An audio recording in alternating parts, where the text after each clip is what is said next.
Every winter, the pipes in your home are at risk of damage from freezing conditions. Extremely cold temperatures can cause water pipes to freeze and occasionally burst.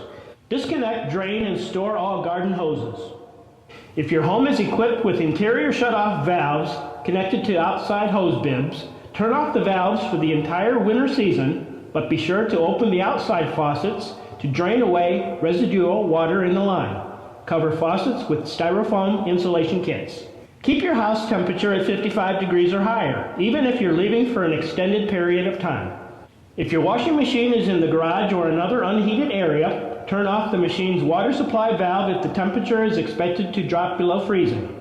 Insulate water supply lines that are in unheated areas of the home, such as basement, crawl spaces, attic, garage, and under kitchen and bathroom sink cabinets located along the outside walls.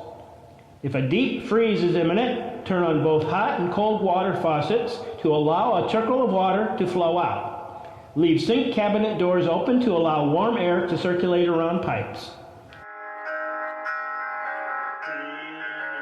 Reliable basement and drain, foundation waterproofing and drain repair. When you need a plumber at the worst darn time, American veteran owned